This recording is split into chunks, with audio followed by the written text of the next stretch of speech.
This is the sequel to Corduroy. It means it's another story about Corduroy that came after the first one, and it's written by Don Freeman, as well as the first one was. A Pocket for Corduroy.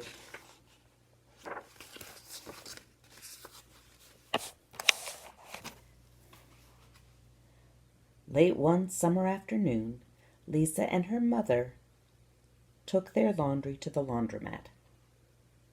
As always, on such a trip, Lisa carried along her toy bear, Corduroy.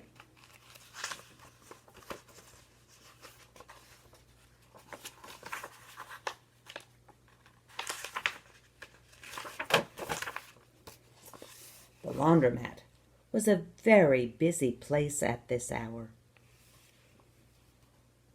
"Now, Corduroy, you sit right here and wait for me," Lisa said.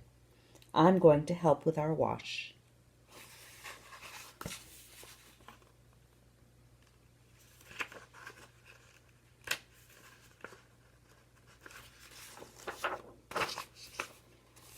Corduroy waited patiently. Then he suddenly perked up his ears.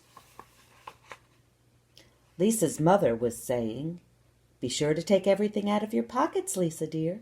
You don't want your precious things to get all wet and soapy."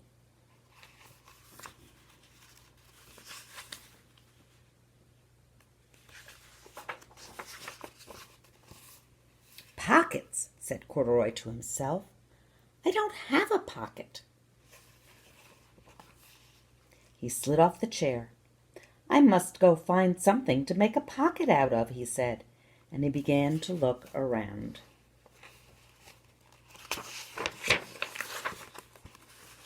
First, he came to a pile of fancy towels and washcloths, but nothing was the right size for a pocket.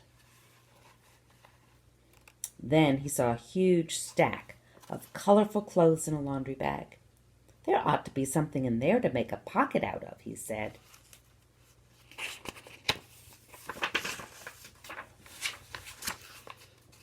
Without hesitating, he climbed inside the bag, which was filled with pieces of wet laundry. The dampness didn't bother Corduroy in the least. "This must be a cave," he said, sighing happily.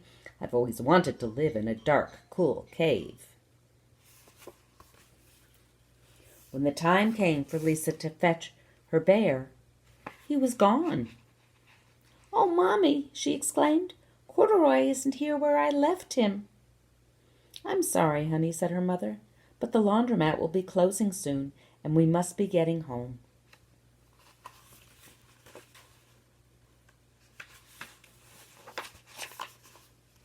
Lisa was reluctant to leave without Corduroy, but her mother insisted. "You can come back tomorrow," she said. "I'm sure he will still be here." As they left, a young man wearing an artist's beret was taking his wet laundry out of the bag, the very bag Corduroy had discovered. Before he knew it, Corduroy was being tossed together with all the sheets, shirts, shorts, and slacks.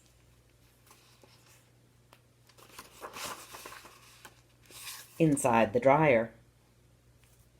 But just as the artist was shutting the glass door, Corduroy tumbled out onto the floor. "How in thunder did that bear ever get mixed up with all my things?" the artist wondered. Poor Corduroy was damp all over. "The least I can do for him is give his overalls a good drying," said the man thoughtfully. He unbuttoned Corduroy's shoulder straps and put his overalls in the dryer.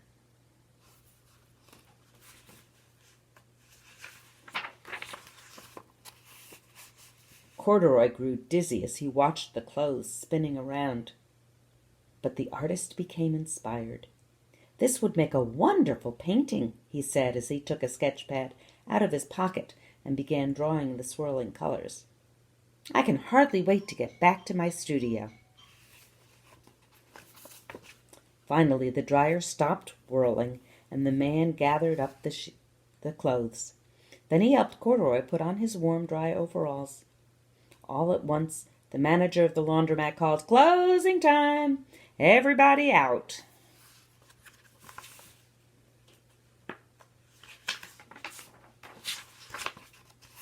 Corduroy was gently placed on top of a washing machine. "I wonder who that bear belongs to," said the artist as he was leaving. "Seems to me he should have his name someplace. He's too fine a fellow to be lost." As soon as the lights were turned off, Corduroy began his search again. He was surprised to see something white glowing in the dark. "Maybe it's snow," he said excitedly. "I've always wanted to play in the snow."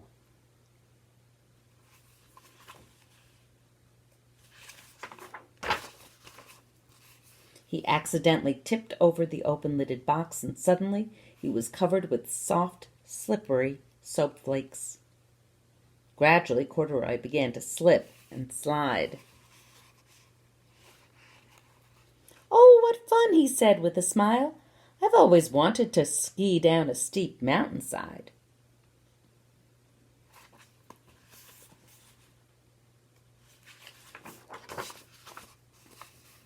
He landed paws first in an empty laundry basket. "This must be a cage," he said, peeking through the bars. "I've never wanted to live inside a cage like a bear in the zoo."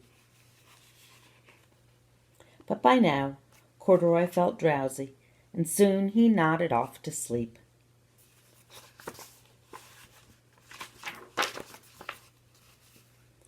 Next morning, when the manager came to open the door of the laundromat, there was Lisa waiting.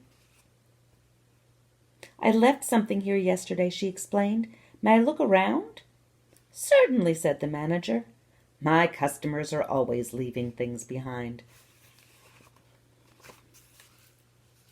Lisa was searching under the chairs and in back of the washing machines when she heard the manager call her. "Is this what you're looking for?"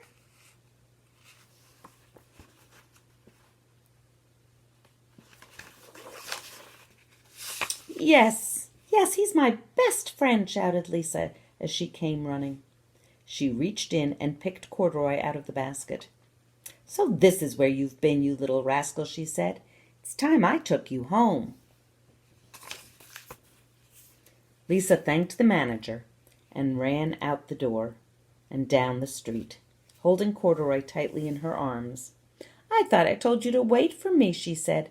"Why did you wander away?"